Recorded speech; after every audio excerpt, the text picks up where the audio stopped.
in which Pooh goes visiting and gets into a tight place.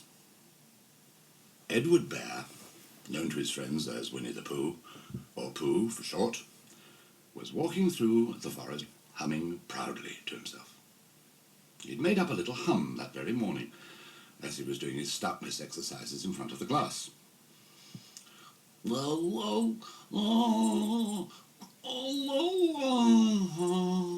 As he stretched up as high as he could go, and then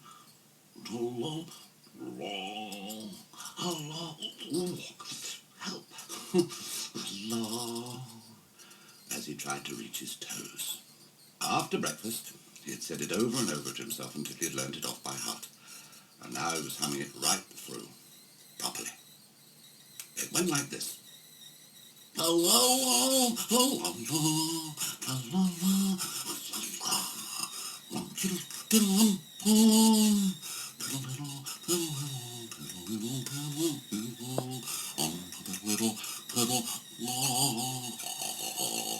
was humming this to himself and walking gaily along, wondering what everybody else was doing and what it felt like being somebody else, when suddenly he came to a sandy bank, and in the bank was a large hole. "Ha-ha!" said Pooh.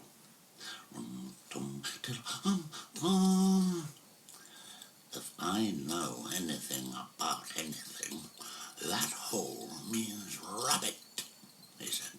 "And rabbit means company," he said. "And company means food, and listening to me humming, and such like."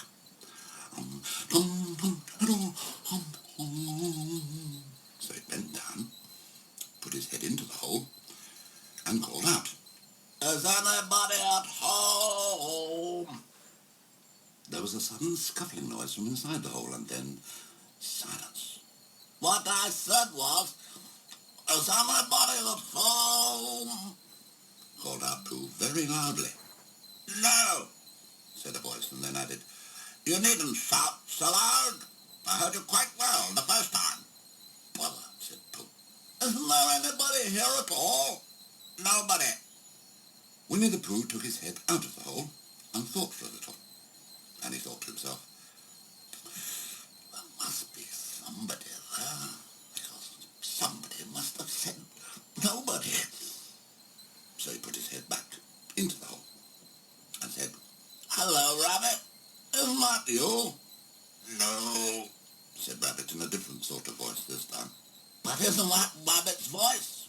"I don't think so," said Rabbit. "It isn't meant to be." "Oh," said Pooh. He took his head out of the hole and had another think.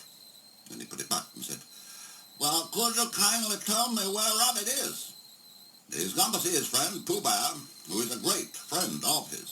"But this is me," said Bear, very much surprised. "What sort of me?" "Pooh Bear." "Are you sure?" said Rabbit, still more surprised. Quite sure," said Pooh. "Oh, well then, come in." So Pooh pushed and pushed and pushed his way through the hole, and at last he got in. "You were quite right," said Rabbit, looking at him all over. "It is you. We're glad to see you." "Who did you think it was?" "Well, I wasn't sure. You know how it is in the forest. One can't have anybody coming into one's house. One has to be careful. What about a mouthful of something?" Pooh always liked a little something at 11 o'clock in the morning, and he was very glad to see Rabbit getting out the plates and mugs, and when Rabbit said, "Honey or condensed milk with your bread?" he was so excited, he said, "Both." And then, so as not to seem greedy, he added, "But don't bother about the bread, please." And for a long time after that he said nothing, until at last, humming to himself in a rather sticky voice, he got up, shook Rabbit lovingly by the paw, and said that he must be going on. "Must you?" said Rabbit politely. "Well," said Pooh, "I could stay a little longer if you and he tried very hard to look in the direction of the larder. "As a matter of fact," said Rabbit, "I was going out myself directly." "Oh, well then, I'll be going on. Goodbye." "Well, goodbye, if you're sure you won't have any more." "Is there any more?" asked Pooh quickly. Rabbit took the covers off the dishes and said, "No, there wasn't." "I thought not," said Pooh, nodding to himself. "Oh, goodbye. I must be going on." So he started to climb out of the hole. He pulled with his front paws and he pushed with his back paws, and in a little while his nose was out in the open again. And then his ears, and then his front paws, and then his shoulders, and then... "Oh, help!" said Pooh. "Oh, I'd better go back." "Oh, bother," said Pooh. "I shall have to go on." "Oh, I can't do either," said Pooh. "Oh, help and bother." Now, by this time, Rabbit wanted to go for a walk too, and finding the front door full, he went out by the back door and came round to Pooh and looked at him. "Hello? Are you stuck?" he asked. No, said Pooh carelessly. Just resting and thinking and humming to myself." "Here, give us a paw." Pooh Bear stretched out a paw, and Rabbit pulled and pulled and pulled. "Oh!" cried Pooh. "You're hurting." "The fact is," said Rabbit, "you're stuck." "It all comes," said Pooh crossly, "of not having front doors big enough." "It all comes," said Rabbit sternly, "of eating too much." "I thought at the time," said Rabbit, "and I didn't like to say anything," said Rabbit, "that one of us was eating too much," said Rabbit. "And I knew it wasn't me," he said. Well, I shall go and fetch Christopher Robin." Christopher Robin lived at the other end of the forest. When he came back with Rabbit and saw the front half of Pooh, he said, "Silly old bear," in such a loving voice that everybody felt quite hopeful again.